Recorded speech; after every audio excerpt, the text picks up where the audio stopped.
Muli, isang magandang umaga po sa lahat. Purihin po ang ating Diyos sa umagang ito, sa panibagong pag-asa, kalakasan na binigay niya sa atin. Salamat sa panibagong pagkakataon na tayo po ay muli makasamba sa ating Diyos na buhay, Diyos na makapangyarihan sa lahat. Salamat po sa ating Diyos. Makapagbubulay tayo ng Kanyang salita, bilang pagsamba natin sa Kanya. Sama-sama po tayong dumulog sa Diyos. Ilapit po natin yung ating mga sarili. Manalangin po tayo. Aming Ama at aming Diyos ng sangkalangitan, Diyos na may likha ng langit at lupa, aming Diyos na may akda ng aming buhay, pinupuri ka namin, sinasamba ka namin, at tinuwalhati ka namin. Salamat. Salamat po, dakilang Diyos, sa bagong buhay, sa bagong pag-asa. Salamat, muli kang magsasalita sa amin mula sa iyong mga salita sa kabila ng sitwasyong nagaganap sa buong mundo, ang COVID-19. Salamat sa biyaya at pag-ibig mo, nararanasan namin ang iyong mayamang pag-ibig. Marami pong salamat, amin Diyos. Ang aming patuloy na dalangin, samahan mo po kami sa pagsambang ito. Ikaw ang mawalhati, ikaw amin Diyos ang maparangalan sa aming kalagitnaan. Nananampalataya po kami, dakilang Diyos. Ikaw ang magtuturo sa amin at sa bawat makakapanood at makakarinig ng iyong mga salita, ikaw po ang magtuturo. Ikaw ang magkukumbik sa bawat isa. Paunawa mo sa amin ang iyong salita at mga maghahayag sa aming buhay. Maraming pong salamat sa pangalan mo po, Panginoong Jesucristo. Amen. Amen and amen. Muli, isang magandang umaga po. Isang pribilehiyo po sa Diyos na tayo makasamba sa Kanya sa umagang ito. Sa kabila ng dumarami pa ang naapektuhan ng dumalaganap na pandemic sa ating mundo at lalo maging sa ating bansa. Pero salamat, naroon pa rin ang pagkalinga ng Diyos sa bawat isa.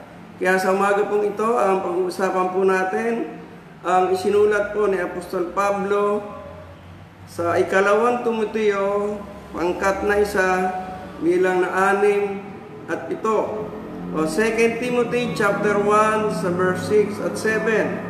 Ganito po ang sabi sa New Living Translation. Sabi po ng Biblia, "This is why I remind you to fan into flame the spiritual gift God gave you when I laid my hands on you. For God is not giving us a spirit of fear, but of power, love, and self-discipline." Purihin po ang Diyos sa Kanyang salita. Ang sabi po sa wika natin sa Tagalog, dahil dito, ipinaalala ko sa inyo na gamitin niyong mabuti ang kaloob na ibinigay sa inyo ng Diyos nang ipatong sa inyo ang aking mga kamay, sapagkat ang Espiritong ibinigay sa atin ng Diyos ay hindi Espiritu ng kahinaan ng loob, kundi Espiritu ng kapangyarihan, pag-ibig, at pagpipigil sa sarili. Salamat po sa pagkabasa ng banal na kasulatan. Ang talatang ito ay napakagandang hamon sa bawat isa sa atin. At kung tatanungin natin ang bawat isa sa atin, ano ba mga kabigatan dinaranas natin sa buhay ngayon? Maraming tao po ngayon ay may kalituhan, may bagabag sa buhay. At talagang isipin po natin sa nagaganap. Hindi lamang po doon sa sakit, sa kawalan ng trabaho, magamat may trabaho, kahirapan pa rin ang pagpunta sa trabaho. At kakulangan ng kinikita sa laki ng bilihin o sa taas ng bilihin. Pero sa kabila nito, nandiyan ang pangako ng Diyos at challenge tayo sa sulat ni Apostol Pablo. Tingnan muna po natin yung background ng talatang ito. Kung kayo po nagbabasa ng Biblia, at sana naman nagbabasa kayo ng Biblia, Ang aklat po ng Timoteo ay dalawang aklat.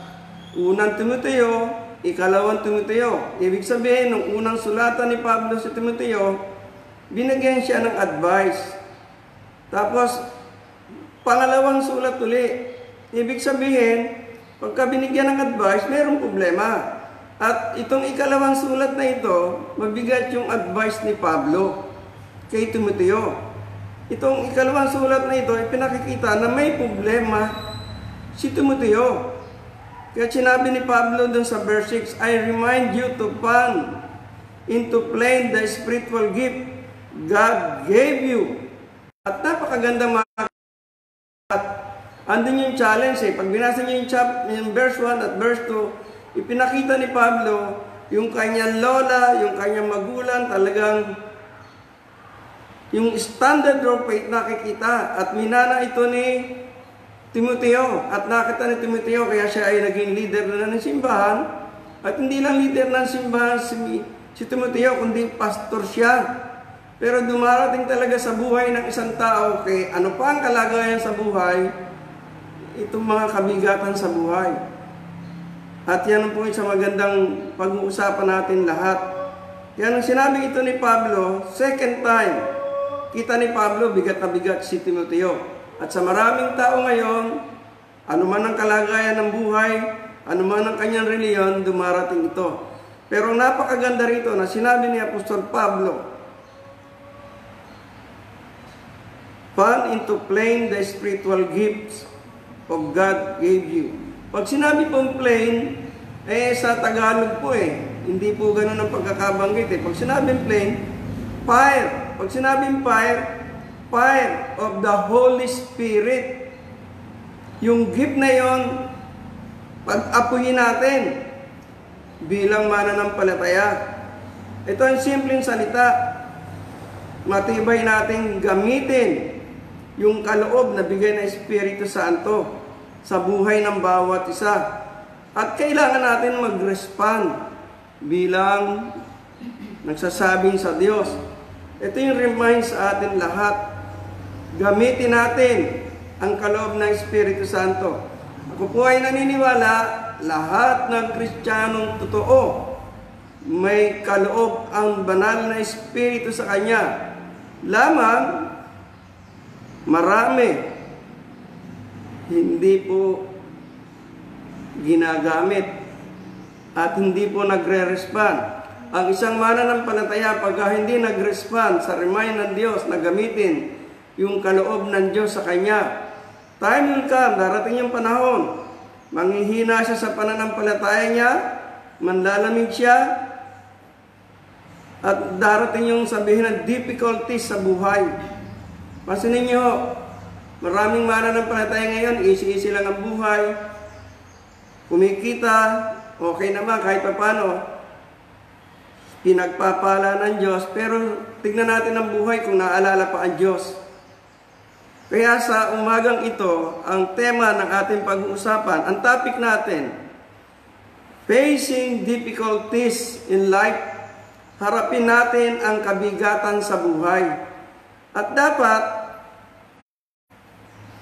maging challenge po ito. Tandaan po natin, binigyan po tayo ng Diyos, hindi kundi espiritu ng kapangyarihan, pag-ibig, pagdidisiplina sa sarili. At ito ang challenge ng Diyos sa bawat isa sa atin. By faith, we will experience fire of God and difficulties sa buhay. Tandaan po natin, normal po ito. Walang tao na hindi dumanas ng difficulties, mananampalataya o hindi. Dahil sinabi yan ng Biblia, ang sabi sa John 16:33, I have told you all this so that you may have peace in me. Here in earth you will have many trials and sorrow, but take heart, because I have overcome the world. Malinaw ang sinabi ng Panginoon Kristo. Sabi ng Panginoon Kristo, sa akin meron kayong kapayapaan. Subalit, dito sa mundo meron trial, kalungkutan. Subalit, tatagan ninyo ang inyong loob, sapagkat, sabi ni Kristo, napagtagumpayan ko na ang mundo. At napakasarap, maraming Kristiyano alam ang talatang ito, alam ang pangako ng Diyos, pero hindi makabangon. Kasi ini-ignore ang kalagayan ng mundo. Akala niya, kaya niya. Kaya sa umagang ito, tatlong bagay po ang pag-uusapan natin mula dun sa dalawang talata. Jesus give us 3 sources to overcome difficulties in life. Tatlong bagay po ang binigay sa atin ng Diyos para mapagtagumpayan natin ang mga difficulties sa buhay. Kaya mula dun sa ating tema, mabalikan po natin para maalala po natin, facing difficulties in life. Ang unang binigay sa atin ng Diyos, ng ating Panginoon Kristo, sabi po dito, He give us power. Ibig sabihin, ang remind ng Biblia sa atin o ni Apostol Pablo, gamitin natin yung kapangyarihan. Ibig sabihin, Jesus empower us o to empower us. Ang unang pag-usapan natin, empower. Ang Diyos ang nabigay sa atin ng kapangyarihan laban sa kabigatan sa buhay. Ang sabi po sa verse, gamitin mong mabuti ang kaloob na ibinigay siya ng Diyos. Ito po ang problema ng maraming tao. Kung problema ay nag-umpisa, maraming tao, pagka-umpisa pa lang, okay lang, mag-aangya, wala yan. Pagka medyo tumatagal na yung problema, kanino sinasabi, nagtatanong-tanong, pero hindi binibigyan pansin yung katangian binigay sa kanyang Diyos na kapangyarihan. Pag sinabing kapangyarihan ng Diyos, wala akong makakatalo dito. At yun ang ibinigay sa atin ng Diyos, katulad ng kapangyarihan sa Panginoon Kristo. Ang sabi nga ng Biblia higit pa sa nagawa ng Panginoon Kristo ang magagawa natin kung totoo tayo nagbigay ng buhay sa Diyos. Ang sabi po ng banal na kasulatan maganda makita natin ito sa Zechariah o Zacarias chapter 4 verse 6, sinabi sa akin ng anghel na pinasasabi ni Yahweh para kay Zerubbabel, pinasasabi ni Yahweh na makapangyarihan sa lahat, ang tagumpay ay hindi makakamit sa lakas ng hukbo o sa sariling kapangyarihan, kundi sa pamagitan lamang ng aking espiritu. Sabi ng Diyos yan, ang tagumpay sa buhay hindi sa lakas, hindi sa sarili, kundi sa kapangyarihan ng Espiritu Santo. Sinulat ko po rin sa wikang Banyaga, sa NIV. Ang sabi po ng Bible, simple lang. So he said to me, this is the word of the Lord to Zerubbabel, not by might, nor by power, but my spirit, says the Lord Almighty. Ang tagumpay dito, yung tulong ng banal na Espiritu sa buhay natin. Ibig sabihin, kung ano man yung dumarating na circumstances sa buhay natin o difficulties, gamitin natin yung kapangyarihan natin. Lahat ng Kristiyano meron. Ang sabi po doon sa 1 Corinthians chapter 2 verse 4, sabi ni Pablo, sa aking pananalita at pangangaral ay hindi ko sinubukan hikayatin kayo sa pamagitan ng mamuhay o mahusay na pagtanumpati at karunungan ng tao. Subalit nangaral ako sa pamagitan ng kapangyarihan ng Espiritu. Ibig sabihin, yung tagumpay ni Pablo sa pangangaral ng Ebanghelyo sa kapangyarihan ng Espiritu Santo. At yun ang binigay sa atin ng Diyos, kapangyarihan. Yung binigay ng Diyos sa pangalan ng ating Panginoon Kristo kay Pablo, yun din ang binigay sa bawat Kristiyano. Gamitin lang natin yung kapangyarihan. Ang sabi po ng Panginoon Kristo sa Lucas 10, verse 19, binigyan ko kayo ng kapangyarihan, tapakan ng ahas, mga alakdan, ang lahat ng kapangyarihan ng kaaway, at walang makakapanakit sa inyo. Ibig sabihin, kung dumarating sa atin yung difficulties, gamitin kaagad natin yung kapangyarihan binigay ng Diyos. Ngayon, kung walang epekto ito o hindi nagagamit, dalawang klase lang ito ay binigay sa atin ng Panginoon Kristo. Hindi takot, kundi kapangyarihan. Pag ang isang tao may takot, tanungin mo ang relasyon mo sa Diyos. Kung bakit walang epekto. Kamusta ang relasyon mo? Kahit ikaw ay nagsisimba, kahit ikaw ay nagbabasa ng Biblia, kahit ganong kalaki ang binibigay sa simbahan, the best na magagawa natin, check ourselves to God. Baka hindi pa talaga tayo Christian. O kung tayo Christian, baka namumuhay pa tayo sa labag o labag sa prinsipyo ng Diyos. Kaya walang kapangyarihan gagana sa buhay natin. We need, tandaan po natin, gamitin natin ang kapangyarihan ng Diyos na binigay sa atin. Araw-araw, bawat segundo, the best, check ourselves. Bakit uma-epekto sa akin ang gawa ng dyablo? Meron nga nagsabi sa akin, Pastor, dapat alisin na ng gobyerno ang social distancing, alisin na yung face mask na yan, kasi lalang ng dyablo yan. Sabi ko, mali. Pag sinabi mong alisin yan, binigyan nga tayo ng Diyos ng talino, kapangyarihan. Kaya nandiyan yan, sundin natin ang gobyerno, kasi utos ng gobyerno, utos ng Diyos yan. Ang sabi ng Biblia sa Romans chapter 13, sa verse 1 hanggang 3, ang batas ng gobyerno, batas ng Diyos. And sinabi naman dito sa binasa natin sa 2 Timothy chapter 1, sa verse 7, ang ibinigay sa atin ng Diyos, kapangyarihan, pag-ibig. Ang maganda dun self-discipline. Discipline ang paglalagay ng face mask at distancing. Binibigyan tayo ng Diyos ng talino, iba't ibang paraan ng Diyos. Kaya mali ang sinasabi ng iba na alisin na yung batas ng gobyerno. Tama ang gobyerno, dahil batas po ng Diyos yan. Kaya sa atin, kaya hindi tayo nagtatagumpay at hindi natin magamit yung kapangyarihan bigay ng Diyos. Dalawang bagay lang. Baka meron tayong kasalanang hindi binibitawan o ayaw bitawan, o baka hindi pa talaga Kristiyano. The best, check ourselves. Kung Kristiyano tayo, kung hindi tayo Kristiyano, pareho na rin yun, basta may kasalanan. The best, repent. Magsisi, talikuran yung kasalanan. Bumalik sa Diyos para maranasan ang kamay ng Diyos. Yun ang unang ibinigay ng Diyos sa atin. Pangalawa, ang bigay sa atin ng God, to love. To love you. O to love us. Yan ang binigay sa atin ng Diyos, hindi takot. Hindi kahinaan ng loob. Tandaan po natin, love God is our heart. Dapat ganyan. Ang pag-ibig ng Diyos, dapat yun ang puso natin.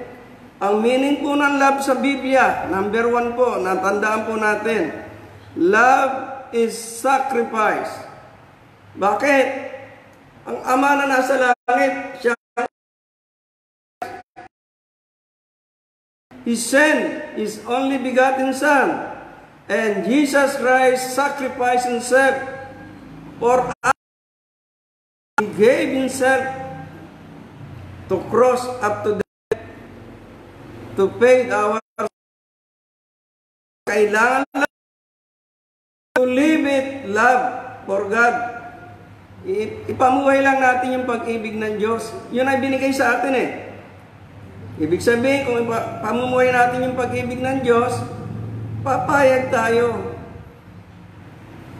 na sundin ang sinasabi ng Biblia at ng mga leader ng simbahan. Ang sabi po ng Biblia sa Romans chapter 5 verse 5, hindi tayo binibigo ng pag-asang ito, sapagkat ang pag-ibig ng Diyos ay ibinuhos na sa ating mga puso sa pamagitan ng Espiritu Santong ipinagkaloob sa atin ng Diyos. Napakaganda ng talatang ito. Dahil sa ibinuo sa ating mga puso ang pag-ibig ng Diyos na pinagkaloob niya, hindi mabibigo yung pag-asa natin. Kung meron may sakit, kaya pagalingin ng Diyos. Ano ba yung mga difficulties natin sa buhay? Iba-iba ang difficulties natin. Pero God is faithful for us to clear all difficulties in our life. Pansinin niyo po yung sinabi ng Biblia. Ano po ang purpose ng difficulties? Sa Romans 8:28, alam natin lahat ng bagay ay gumagawa ang Diyos para sa ikabubuti ng mga nagmamahal sa Kanya. Silang mga tinawag ayon sa Kanyang layunin. Ibig sabihin, ibinigay na ng Diyos yung pagmamahal sa atin. Yung mga nagmamahal tayo sa Diyos, kung ano yung dumarating sa buhay natin, sabi ng Biblia, gagawa ang Diyos ng iba't ibang paraan sa ikabubuti natin. Ibig sabihin, kung dumating ito mga difficulty sa buhay natin, sa ikabubuti natin. Minsan, kaya dumarating ang difficulties, para katukin lang tayo ng Diyos. Para gisingin lang tayo. Baka natutulog tayo, sinasabi natin nananampalataya tayo. Baka sinasabi natin, Lord, Lord, pero ang totoo, hiwalay ang puso natin sa Diyos. Iba yung laman ng isip sa sinasabi sa laman ng puso. Ang liwanag ng Biblia sabi, alam natin sa lahat ng bagay ay gumagawa ang Diyos para sa ikabubuti ng mga nagmamahal sa Kanya. Silang mga tinawag ayon sa Kanyang layunin. Gaano mo kamahal ang Diyos? Dumarating sa buhay natin ang lahat ng difficulties. Tandaan po natin sa ikabubuti natin. Once na ma-overcome natin yung ganyang kataas na difficulties, you overcome Satan. Another difficulties, pwede pa rin masabi natin, overcome a million armies of Satan. Napagtagumpayan natin sila. Lahat ng nangyayari po sa atin, meron layunin ng Diyos. Ang masakit, baka ginigising lang tayo. Kasi nga, nagdidesisyon tayo sa sarili lang natin. Hindi tayo kumukonsulta sa Diyos. Kaya beware. Tandaan natin, minahal tayo ng Diyos, pinadama niya yung pag-ibig ng Diyos sa atin, inaasahan ng Diyos, ipapadama natin yung pag-ibig natin sa Kanya. Natin sa Kanya. Ang sabi sa unang Pedro, chapter 1, verse 22, ngayon malinis na kayo dahil sa inyong pagsunod sa katotohanan at naghahari na sa inyo ang tapat na pag-iibigan bilang magkakapatid. Naway maging maalab yung pagmamahal. Alam nyo, itong talatang ito napakaganda. Pwedeng nagmamahal hanggang isip lang, hanggang sa bibig lang. Kasi yung salitang ginamit dito sa wikang Banyaw, sa wika natin Tagalog, sabi tapat na pag-iibigan bilang magkakapatid naway, mag-alab at tao sa puso sa inyong pagmamahal. Kita lang, love, bati, pero ang totoo, wag nawang mangyaring orokan, basta't maging totoong pag-ibig. At yan ang hinihintay ng Diyos sa atin, at yan ang binigay sa atin ng Diyos. Pansinin niyo po, nangyayari sa paligid natin. Maraming Kristiyano, ulitin ko po, asan yung pag-ibig natin sa ating kapwa at pag-ibig natin sa Diyos? At pag-ibig natin sa gobyerno. Ang pagmamahal sa gobyerno ay utos ng Diyos. Ang utos ng gobyerno, utos ng Diyos. Pag sinunod natin ang utos ng gobyerno, minahal natin ang Diyos. Anong utos? Mahal mo ba ang gobyerno? Mahal mo ba ang Diyos? Anong utos ng gobyerno? Distancing. Pag ginawa mo yan, minahal mo ang Diyos. Pagka nagsuot ka ng face mask, minahal mo ang Diyos. Kasi pagka hindi mo ginawa yan, pwedeng mahawa ka at pwedeng makahawa ka ng ibang tao. Asan yung love dyan? Kaya bilang magkakapatid, tandaan po natin, Tandaan natin mga kapatid, ang pag-ibig ng Diyos ang ibinigay sa atin lahat. Hindi takot. Kaya dapat ipatama natin ang pag-ibig natin sa Diyos at sa kapwa. Tandaan po natin, to love God, to love people. Pag naramdaman ng taong minahal mo ang kapwa mo, ang isipan ng tao kahit hindi ka nagsasabi, maka-Diyos yan tao na yan. Ulitin ko po, ang ibinigay sa atin ng God, love of God, na binigay niya sa atin, to love God. Ulitin ko po, to love God, to love people. Ito po yung pangatlo. Medyo maganda po ito eh. Kala natin madali lang. Pero may lang po ang gusto ko po i-share sa inyo. Ang binigay sa atin ng God to discipline us or to discipline you. Pag sinabing discipline is order of life. Maayos yung buhay natin. Ang isang taong walang disiplina, kailanman walang kaayusan. Kailangan natin ng Diyos. Ngayon, para magkaroon tayo ng disiplina, we need to connect ourselves to God. And this is a challenge of God to us, to discipline ourselves, not others. Ang tao mahusay magdisiplina ng iba, pero yung sarili, saka na lang natin pag-usapan yan. Pero mali. Tandaan po natin, discipline, makikita sa huli, ang tagumpay sa buhay. Ang isang taong puno ng disiplina, makikita natin ang maayos na buhay sa bandang huli. Pero kung walang disiplina, matatapos siya ng magulo.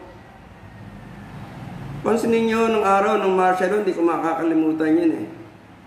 Ang isang sikat na singer ng Apo Hiking Society, di man nakasulat dito, kilala kayo, sabi niya,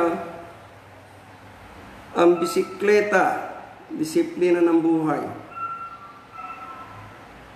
Hinuli siya ni Presidente Marcos kasi binaliwala niya yung disiplina nung araw. Nung araw, pag sinabing curfew, curfew talaga, huli ka talaga. Ang curfew nung araw, nung panahon namin martial law, hanggang alas 12 ng gabi. Pero ang kabataan, alas 6 lang. Pero alas 12, wala nang bumibiyahe kahit anong sasakyan. Ang bumibiyahe lang, ang Metrocom, hindi pa pulis ng araw, Metrocom at mga naghahakot ng basura, naglilinis ng karsada. At maayos ang kalagayan. Ganon din ang tao. Once na walang disiplina ang tao, walang magiging kaayusan sa buhay niya. Kasi kaya nga binigyan tayo ng Diyos. Our God is a God of discipline. The law of God is a proper discipline of God to all His followers. Paraan po ng Diyos yan. Ang sabi po ni King Solomon sa Proverbs chapter 2, sa verse 7, bibigyan niya nga ng unawang matuwid na pamumuhay at ang taong matapat ay kanyang iniingatan. Pag sinunod ng Diyos o yung kalooban ng Diyos, sigurado makakapamuhay tayo ng tama. Katulad ng sinabi ni King Solomon. Imagine niyo po si King Solomon, nung bago pa lang siya maging hari. Lagi-lagi siya, every now and then, nagko-consult siya sa Diyos. Kaya nung makipag-usap siya sa Diyos, nag-request siya. Panginoon, hindi ko po kailangan ng kayamanan, ng kailangan ko karunungan. Karunungan, how to discipline ourselves. Katulad ni King Solomon. Kaya umunlad yung kanyang kaharian, ang kabuhayan niya. At yun ay isang magandang makita sa atin. Discipline. At ang sabi po sa Proverbs 8:14, ang sabi po ng Biblia, mayroon akong lakas at taglay na kakayahan. Gayun din naman, unawat kapangyarihan. Ibig sabihin, pangunawa is a matter of order, wisdom. na binigay ng Diyos sa atin para maging maayos ang buhay natin. At ito po yung order. Pag sinabing order, maayos, through self-discipline. Kaya nga may disiplina ang mga magulang eh. Kung walang disiplina ang mga magulang, ano nangyayari sa buhay? Ano nangyayari sa pamilya? Ang Diyos, ang magulang natin. Kaya ang binigay sa atin ng Diyos, kapangyarihan, pag-ibig, disiplina sa sarili para tayo magtagumpay. Ano may difficulty sa buhay natin? Anong problema? Lack of discipline. Kaya tayo ay hindi nagiging maayos ang buhay. Lagi natin tandaan, ang ibinigay ng Diyos, hindi takot, hindi kahinaan ng loob, kapangyarihan, pag-ibig, disiplina sa sarili. Kapag ang isang tao walang disiplina sa sarili, huwag mong asahan magtatagumpay. Kasama maging ang kanyang pamilya. Kaya kailangan natin lahat ang disiplina sa sarili. Kung marunong ka magdisiplina sa sarili, kaya mong disiplinahin ang pamilya mo kahit hindi mo utusan ng ibang tao. Pag nakita sa iyo ang disiplina, gagayahin ka, tutularan ka sa ayaw at sa gusto mo. Nakikita ng tao yan kung tayo ay madisiplina bilang isang taong mananampalataya. Ang sabi po sa Aklat ng Awit 119 sa verse 80, sabi po ng Biblia, sana'y lubos kong masunod ang mga buong, sana'y lubos kong masunod ang buong kautusan upang hindi mapahiya tamuhin ko ang tagumpay. So, discipline ourselves, not other. Makikita natin ang disiplina at pagka naintindihan natin ito, tandaan po natin, tutularan tayo ng iba. Sino ba yung mga taong maging maunlad sa buhay? Yung madisiplinang tao. At sino ba yung may maayos na buhay? Yung mayroong disiplina sa sarili. At naniniwala ako, kung tutularan natin ang kapwa natin, makamatalo tayo. Pero kung susundin natin ang Diyos na binigay sa atin, mararanasan natin ang totoong tagumpay. Tularan natin at gayahin natin ang Panginoon Jesucristo. Paano nagdisiplina ang sarili? Ang ating Panginoon Jesucristo, anong disiplina niya? Kung titingnan natin kasaysayan ng Biblia, gumigising na maaga. Hindi para magtrabaho. Gumigising na maaga ang Panginoon Jesucristo para manalangin. Isang halimbawa itong disiplina. Maganda nga yung yung comment ng Mayor ng Maynila God first. Pero yun ang sinabi ng Biblia. Seek ye first the kingdom of God and His righteousness, and all these things shall be added unto you. Yan ay disiplina ng Panginoon Jesucristo. At hindi niya pinapabayaan yung prayer life, yung komunikasyon sa Diyos. Then, hindi niya pinababayaan yung pagsisimba. Hindi niya pinababayaan yung pagbaba ng banal na kasulatan. Hindi niya pinababayaan makitungo sa ibang tao. At dahil yun ang pag-ibig. Kaya bilang isang tao, bilang nagsasabing ako'y sa Diyos, tandaan po natin, hindi takot ang ibinigay sa atin ng Diyos. Hindi kahinaan ng loob. Ang ibinigay sa atin, kapangyarihan, pag-ibig, disiplina sa sarili. Ito ang challenge sa atin. Live it. Ipamuhay natin. Mararanasan natin ang kamay ng Diyos. Isang magandang umaga po. Purihin po ang ating Diyos. Ngayon po ay mananalangin tayo ng pagtatapos. Sige po, tayong lahat ay manalangin. Panginoon, salamat po sa katotohanan ito. Tulungan mo kami, dakilang Diyos. Makita mo sa amin po na binigay mo sa amin ang aming aasahan. Makikita mong ipinamumuhay namin ito. At salamat sa pag-ibig mo, ibinuhos mo sa amin. Na maipagdama namin ang pag-ibig na ito na binigay mo po. May bahagi namin sa ibang tao ang pag-ibig na ito, dakilang Diyos. Higit sa lahat, tulungan mo po kami lahat na matutuhan po namin magkaroon ng disiplina sa sarili bilang nananampalataya sa iyo. Kung paano ikaw ang aming Diyos na mayroon disiplina, kami na mga tagasunod mo, tulungan mo pong maging disiplinadong tao sa karangalan ng iyong pangalan. Maraming pong salamat. Pinagpala mo kami sa araw na ito. At dalangin po namin ang patuloy ko pong lapit sa iyo, dakilang Diyos. Pagpalain mo po ang lahat ng nakarinig ng aral mo pong ito. Iparanas mo po ang iyong kapangyarihan, ang iyong pag-ibig, ang iyong disiplina, at sa mga makikinig pa at makapanunood nito. At pagpalain mo po ang bawat iglesia po, ang laran, buong kapatiran.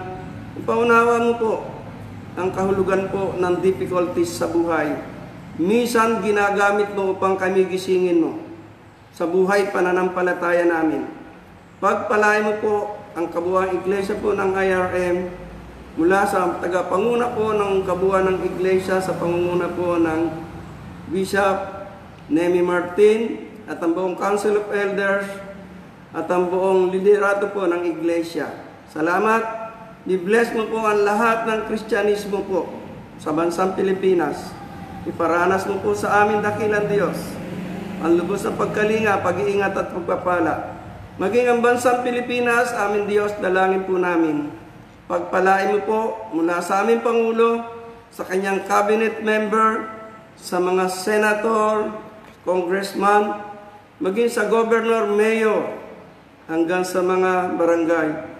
At lahat po ng frontliner, pagpalain mo po silang lahat. Maranasan ang lubos na pagkalinga, pag-iingat at pagpapala mo. At sa lahat po, Panginoon, ng positive sa aming bansa.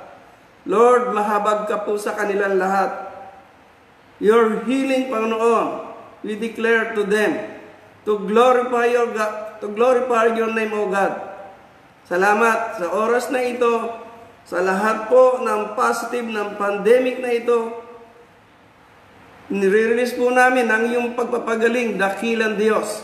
Lahat po dito po sa Pilipinas o maging sa ibang bansa. Salamat, salamat o Diyos. Tutulungan mo po ang aming presidente. Maraming pong salamat. Pinagpala mo kami lahat at ginawad mo sa amin ang iyong basbas at pagpapala sa bawat isa sa amin. Sa pangalan ng Ama, ng Anak, ng Banal na Espiritu Santo. Amen. Amen. Salamat po at muli isang magandang umaga sa inyong lahat.